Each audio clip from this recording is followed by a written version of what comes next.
Hi everyone, welcome to class fifth of biology, जहां पर हमारा चैप्टर है वो चल रहा है रिप्रोडक्शन इन फ्लावरिंग प्लांट्स। और हमारा टॉपिक जो है आज का वो है microsporogenesis. So without further ado let's dive into the video. जो हमारी स्टोरी थी वो यहाँ तक हो चुकी थी कि जो हमारे हाइपोडर्मल सेल्स हैं उन्होंने अपने साइटोप्लाज्म को थोड़ा सा डेंस कर लिया था, और अब उनको हमने एक नया नाम दिया था साइटोप्लाज्म डेंस। नया नाम जो था वो क्या था? वो था आर्चीस्पोरियल सेल्स। और क्योंकि अब हमारा साइटोप्लाज्म डेंस हो चुका है तो यानी कि यहाँ पर होने वाला है रैपिड डिविजन। और इन्होंने अपने आप को दो कैटेगरीज में डिवाइड किया। The first category was primary parental cells and the second category was sporogenous tissue या फिर sporogenous sales.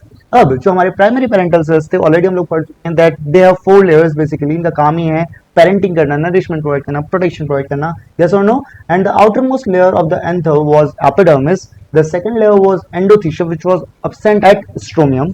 Okay, and the third layer is the middle layer, which provides the nourishment, and tapetum, which secretes or converts itself into sporopollen, which is a protective layer for the pollen grain. यहाँ तक की story हम already कर चुके थे।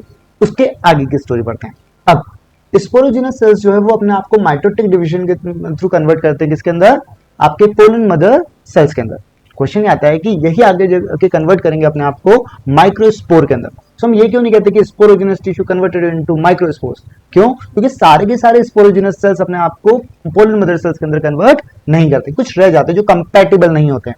तो जो compatible नहीं होते, नॉन कंपैटिबल, वो क्या करते हैं?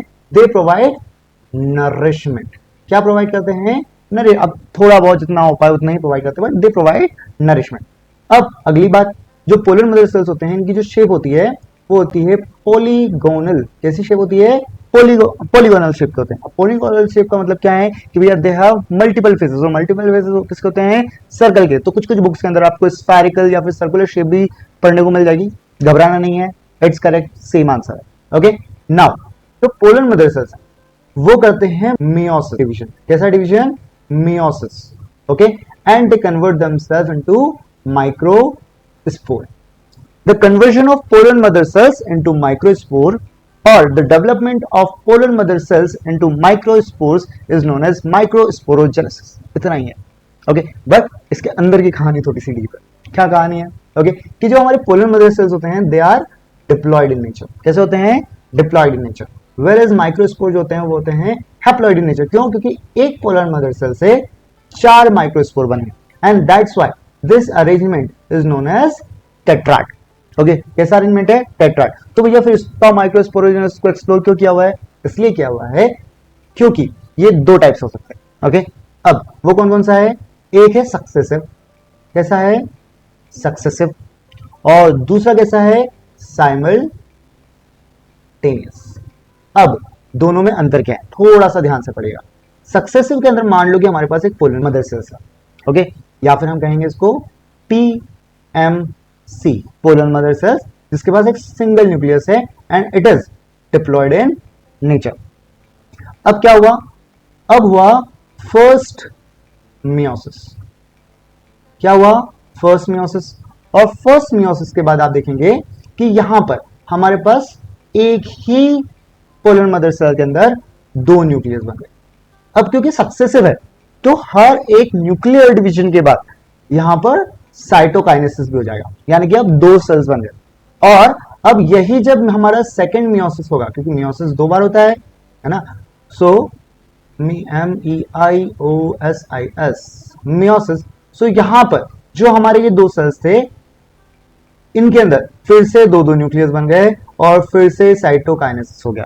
ओके, यानी कि पहले आप कह सकते हो कैरियोकाइनेसिस, उसके बाद साइटोकाइनेसिस, फिर कैरियोकाइनेसिस, फिर साइटोकाइनेसिस। ये कैसा है? सक्सेसिव है, एक के बाद एक है।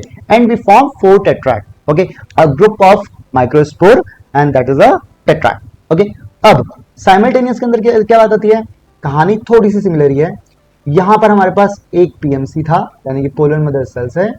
Okay, which is diploid in nature. अब यहां तक आते आते आपको ये भी याद रखना है कि ये हैप्लॉयड हो चुके हैं, यस और नो? ओके, अब यहां पर जैसे हमारा फर्स्ट मियोसिस हुआ, ओके, व्हाट हैपेंड कि यहां पर एक ही सेल के अंदर 2 न्यूक्लियस बन गए। और जब सेकेंड मियोसिस हुआ तो अभी तक साइटोकाइनेसिस नहीं हुआ and it start your second meiosis. अब जैसे ही सेकंड मियोसिस स्टार्ट हुआ तो अब एक ही सेल के अंदर कितने न्यूक्लियस बन गए, 4 न्यूक्लियस बन गए। कितने न्यूक्लियस बन गए, 4। और अब एक साथ साइमल्टेनियसली इन सभी के आसपास क्या हो जाता है, साइटोकाइनेसिस हो जाता है। क्या होता है, साइटोकाइनेसिस। Got it. सो पहला है हमारे पास सक्सेसिव, यानी कि पहले कैरियोकाइनेसिस फिर साइटोकाइनेसिस, कैरियोकाइनेसिस फिर साइटोकाइनेसिस। लेकिन जो हमारा साइमल्टेनियस है उसके अंदर पहले कैरियोकाइनेसिस फिर कैरियोकाइनेसिस एंड लास्ट में एक साथ साइटोकाइनेसिस। Got it. अब इसकी वजह से अंतर कहां पर आ जाता है, इसकी वजह से डिफरेंस आ जाता है हमारे अरेंजमेंट ऑफ टेट्राड में। अब अरेंजमेंट ऑफ टेट्राड के अंदर क्या अंतर आता है कि भैया पहला है आपका टेट्राहेड्रल, दिख रहा है आपको, मैं ब्लैक कलर कर देता हूं, गिव मी मोमेंट। ओके, सो टेट्राड के अंदर कैसा आएगा, टेट्राहेड्रल के अंदर आपका टेट्राड जो बना वो कैसा बना भैया, एक के साथ सारे लगे हुए हैं। तो आप जब भी किसी भी एंगल से देखेंगे तो आपको 3 माइक्रोस्पोर एक साथ दिखेंगे और एक माइक्रोस्पोर जो है वो छुपा हुआ होगा, यस और नो। लेकिन जब हम बात करते हैं आइसो बायलैटरल, नाम भी छुपा है, आइसो यानी कि same, bi means two, lateral means axis. So दो एक्सिस के ऊपर सेम तरीके से एक के बगल में एक लगे हुए हैं और चारों आपको जो माइक्रोस्पोर होंगे वो एक साथ देखने को मिल जाएंगे। डेकोसेट के अंदर क्या देखने को मिलेगा कि अरेंज तो है लेकिन कैसे अरेंज हैं, क्रॉस में। दो माइक्रोस्पोर ऐसे हैं तो 2 माइक्रोस्पोर उनके ऊपर ऐसे हैं, कैसे देखो, जैसे कि ये 2 पोलर ग्रेन है, 2 माइक्रोस्पोर हैं इस तरह से और इनके ऊपर 2 माइक्रोस्पोर ऐसे अरेंज है, यस और no. That is your decussate type of arrangement. The third one is T shape, जो आपको ऑब्वियसली स्क्रीन के ऊपर दिख रहा है कि हमारे 2 पोलर ग्रेन जो है वो ऊपर है और 2 जो है वो लीनियरली अरेंज है। And last but not the least the linear one, जहां पर चारों के चारों आपके माइक्रोस्पोर है वो एक सिंगल लाइन में अरेंज है, यस और नो। अब ये तो होता है आमतौर पर हमारे एंजियोस्पर्म के अंदर कि भैया 4-4 के सेट में माइक्रोस्पोर डिस्ट्रीब्यूट हो गए।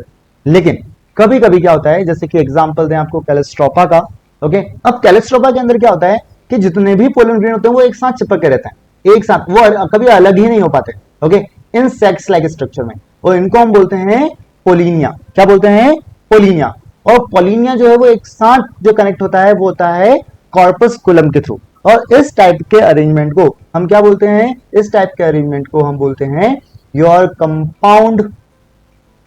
कंपाउंड माइक्रोस्पोर, है ना।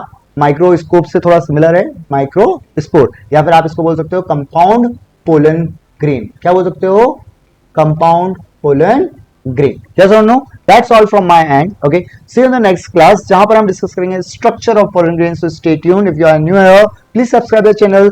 Have a great day. Bye bye.